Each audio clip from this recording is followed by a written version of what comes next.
So here is what happened while you were not paying attention. And when you see the whole picture, when you really understand the scale and significance of what Canada just accomplished, it changes everything you thought you knew about the balance of power in North America. $155 billion, that is the size of the tariff package Canada announced in response to American tariffs.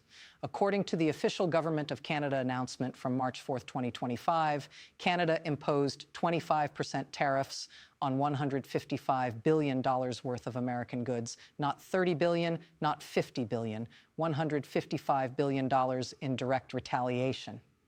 To put that in perspective, according to Wikipedia's comprehensive timeline of the 2025 United States trade war with Canada, this represents the largest retaliation against America in modern history. Now, let me be very clear about what $155 billion means. According to the official Department of Finance Canada announcement, the tariffs were implemented in two waves.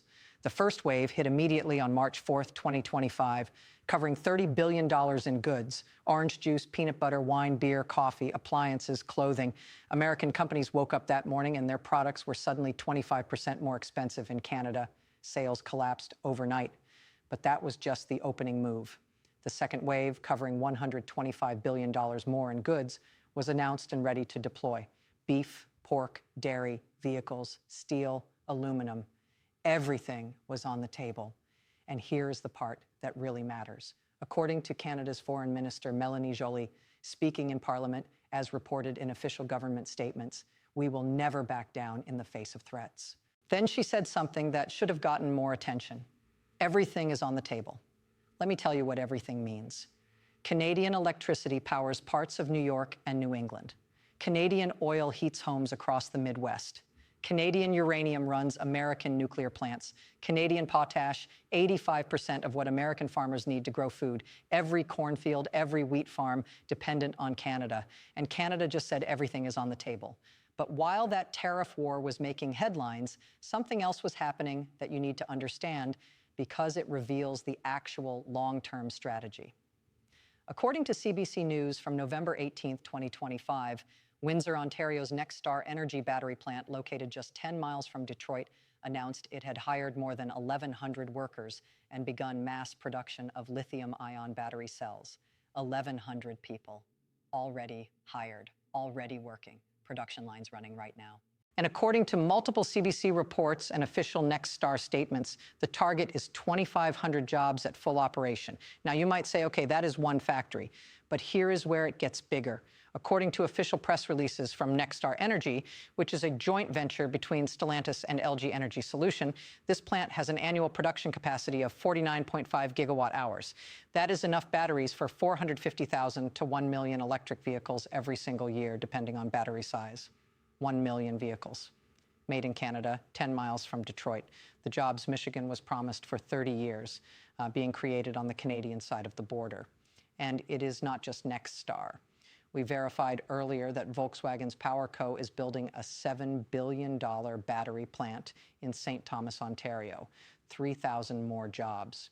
Between these two facilities alone, that is 5,500 manufacturing jobs. Union wages, full benefits, advanced manufacturing, not warehouse work, not temporary positions, careers. But here is where the story becomes about more than just tariffs and factories. On January 28, 2026, according to PBS News, Fortune Magazine, Al Jazeera, and ABC News, Canadian Prime Minister Mark Carney stood up and made an announcement that changed the entire dynamic. He said Canada has completed 12 new trade deals across 4 continents in 6 months. 12 deals, 4 continents, 6 months. Let me say that again because the speed matters. 12 trade agreements in half a year. According to PBS News reporting on Carney's statements to reporters, he told President Trump directly, I explained to him our arrangement with China. I explained to him what we are doing. 12 new deals, 4 continents in 6 months. And then Carney said Trump told him he was impressed. Whether Trump was actually impressed or not, the deals are real. According to Al Jazeera's report from January 29, 2026, Carney highlighted 12 new economic and security accords reached over the last 6 months and said Canada would soon advance trading relationships with India, ASEAN, and Mercosur. And we can verify some of these deals independently.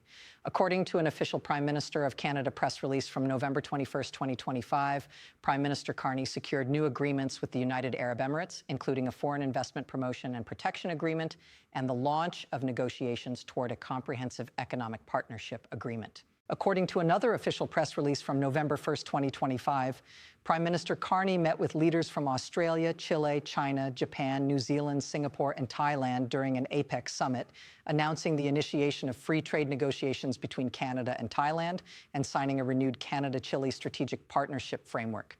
So we have verified trade activity with the UAE, Thailand, Chile, China, South Korea, Japan, Australia, New Zealand, and Singapore. That is at least 9 countries across multiple continents, all within the time frame Carney specified. Whether the total is exactly 12 or slightly more or slightly less, the pattern is undeniable.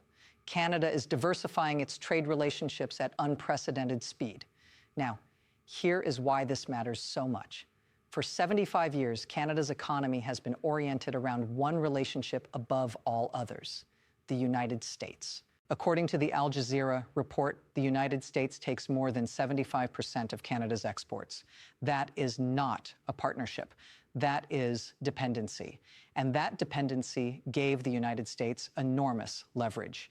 If you need us for 75% of your exports, we can make demands, we can threaten tariffs, we can call you the 51st state, and you will come back to the table because you have no choice. Except Canada just demonstrated that they do have a choice, and they are making it. According to the official Prime Minister's Office press release on the UAE agreements, Canada's new government is on a mission to double non-U.S. exports over the next decade and unleash $1 trillion in new investment in Canada over 5 years. $1 trillion over 5 years. That is not a talking point. That is a fundamental restructuring of the Canadian economy. And this is happening while American tariff policy creates maximum uncertainty for long-term investment. Think about what a corporate executive sees when they look at the United States in 2025. According to the Wikipedia timeline, on February 1st, 2025, President Trump announced 25% tariffs on Canadian goods. Then on February 3rd, he announced a 30-day pause. Then the tariffs came back. Then some were suspended. Then new tariffs on steel and aluminum, then modifications, then reversals. Every few weeks, the rules change. Now compare that to Canada. According to all the trade agreements we just verified, Canada is offering stable, predictable, multi-year frameworks with countries across the world. If you are a manufacturer deciding where to invest billions of dollars for the next 20 years, where do you go? The country where tariff policy changes every month, or the country that is signing binding international agreements and building battery plants? And that brings us back to Windsor, 10 miles from Detroit, close enough to see the American skyline. And Canada is building an entire electric vehicle supply chain there. According to the CBC reporting, Nexstar has 1,100 workers now, heading toward 2,500. Volkswagen is building for 3,000 more in St. Thomas. That is not counting the suppliers, the logistics firms, the component manufacturers. According to earlier Parliamentary Budget Office figures we verified, between October 2021 and April 2024, automakers announced $46.1 billion in investments across the Canadian EV supply chain: Honda, Volkswagen, GM, Ford, Stellantis. These investments create ecosystems. Once you build a battery plant, suppliers relocate nearby. Universities align their programs. Workers move their families. Housing developments spring up, and those ecosystems do not move back easily. The engineers taking jobs at Nexstar right now are buying homes in Windsor. They are enrolling their kids in schools. The suppliers relocating to serve these plants are signing long-term leases. This is not temporary. This is permanent infrastructure. And while this is happening, Canada is signing trade deals at a historic pace that would have been absolutely unthinkable just 5 years ago. According to Carney's own statements reported across multiple news outlets, Canada is pursuing agreements with India, ASEAN, which represents 10 Southeast Asian nations, and Mercosur, which represents South America's largest economies, including Brazil and Argentina. If even half of those negotiations succeed, Canada will have diversified its export markets to an extent that fundamentally changes the leverage dynamic with the United States.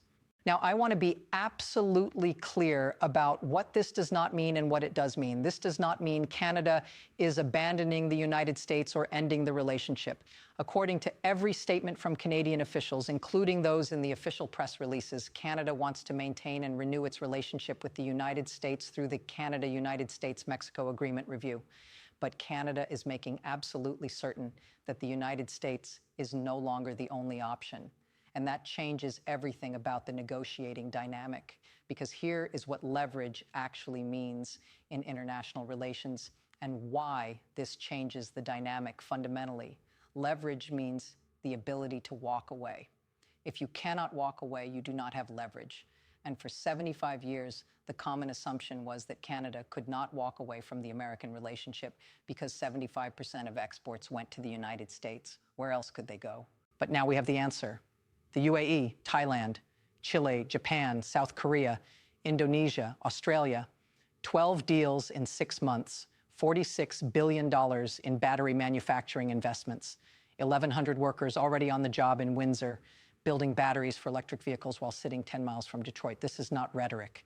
This is not a negotiating position. This is actual economic infrastructure being built and actual trade relationships being formalized while we watch. And every battery that rolls off the line at Nexstar, every trade agreement Canada signs, makes it harder for the United States to exercise the kind of unilateral pressure it has been accustomed to exercising.